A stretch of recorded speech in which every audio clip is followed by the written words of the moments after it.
নমস্কার বন্ধুরা, আজ আমি আপনাদের সাথে শেয়ার করব পনিরের একটা সিম্পল রেসিপি। আর এই রেসিপিটা শুধু ভাতের সাথে না, রুটি পরোটা সব কিছুর সাথেই কিন্তু খেতে বেশ লাগে। একদম কম মশলা দিয়ে সিম্পল পনিরের এই রেসিপিটা আমি কিভাবে বানিয়ে থাকি, চলুন তাহলে রেসিপিটা দেখে নেওয়া যাক। আমি নিলাম 300 গ্রাম মতো পনির। আমি এই পনিরগুলো একটু বড় বড় সাইজ করেই কেটে নিয়েছি। আপনারা আপনাদের ইচ্ছে মতো সাইজে কেটে নেবেন। এবার পনিরের মধ্যে দিয়ে দিলাম সামান্য লবণ, তার সাথে দিয়ে দিলাম সামান্য লঙ্কার গুঁড়ো, তার সাথে দিয়ে দিলাম সামান্য হলুদের গুঁড়ো, আর দিয়ে দিলাম সামান্য জিরের গুঁড়ো, দিয়ে দিলাম পরিমাণ মতো ধনে গুঁড়ো।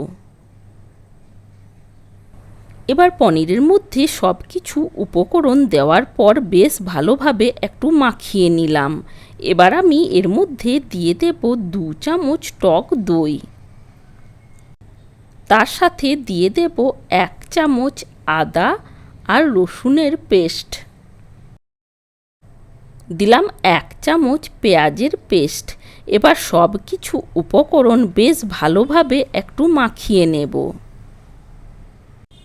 আমি এর মধ্যে সর্ষের তেল দিইনি, আপনারা চাইলে এর মধ্যে 2 চামচ সর্ষের তেলও দিতে পারেন।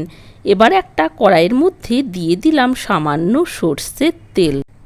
অবশ্যই রান্নাতে আপনারা যে যেমন তেলের ব্যবহার করেন সেই অনুযায়ী তেলটা বাড়িয়ে কমিয়ে নেবেন। তেলের মধ্যে দিয়ে দিলাম সামান্য গোটা জিরে, আর তার সাথে দিলাম একটা লঙ্কা, দিলাম একটা পেঁয়াজটা আমি ডুমো ডুমো করে কেটে নিয়েছি।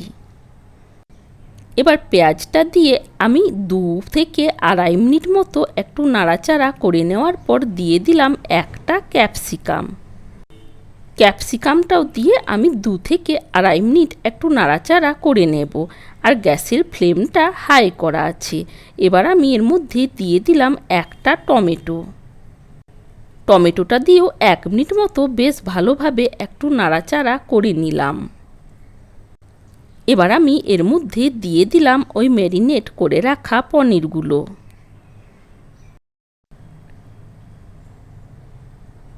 এবার সব কিছু বেশ ভালোভাবে নাড়াচাড়া করে কষিয়ে নেব।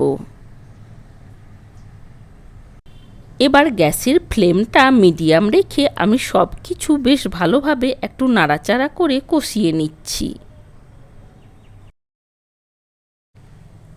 আমি 5 থেকে 6 মিনিট মতো সময় নিয়ে সব কিছু বেশ ভালোভাবে নাড়াচাড়া করে কষিয়ে নিয়েছি। বেশ ভালোভাবে কষিয়ে নিতে হবে যাতে মশলার কাঁচা গন্ধ না থাকে। 8 থেকে 10 পিস মতো কাজুর একটা পেস্ট বানিয়ে নিয়েছিলাম, ওই পেস্টটা এর মধ্যে দিয়ে দিলাম।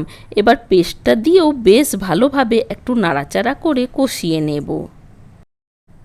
কাজুর পেস্টটা দিয়েও আমি প্রায় 3 থেকে 4 মিনিট মতো নাড়াচাড়া করে কষিয়ে নিয়েছি। এই রেসিপিটা খুবই সিম্পল কিন্তু স্বাদ মুখে লেগে থাকার মতো। এবার আমি এর মধ্যে দিয়ে দেব পরিমাণ মতো গরম জলটা দিয়ে বেশ ভালোভাবে একটু নাড়াচাড়া করে নেব। এবার কিছুক্ষণের জন্য ঢাকা দিয়ে দিলাম। আপনার হাতে 10 মিনিট সময় থাকলে এই রেসিপিটা খুব সহজেই বানিয়ে নিতে পারবেন। এবার আমি দিয়ে দিলাম কয়েকটা চেরা কাঁচা লঙ্কা। দেখতে যতটা লোভনীয় হয়েছে খেতে কিন্তু এর থেকেও বেশি ভালো লাগে। ওপর থেকে ছড়িয়ে দিলাম ড্রাই রোস্ট করে রাখা সামান্য কসুরি মেথি। এবার আমি আরেকবার 2 মিনিটের জন্য ঢাকা দিয়ে দিলাম। 2 মিনিট পর ঢাকাটা খুলে নিলাম। দেখুন তৈরি হয়ে গেছে। আপনারা চাইলে এর মধ্যে সামান্য গরম মশলা দিতে পারেন, আমি কিন্তু দিইনি। এবার ওপর থেকে দিয়ে দেব সামান্য ঘি। আজকে একদম সিম্পল পনিরের এই রেসিপিটা ভাত, রুটি, লুচি, পরোটা সব কিছুর সাথেই খাওয়ার জন্য তৈরি হয়ে গেছে।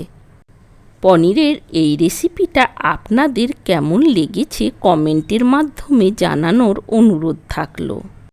আর একদম কম তেল মশলা দিয়ে যদি রান্না দেখতে চান তাহলে চ্যানেলটা সাবস্ক্রাইব করার অনুরোধ থাকলো। ভালো থাকবেন, সুস্থ থাকবেন, আবার দেখা হবে অন্য কোনো ভিডিওর সাথে।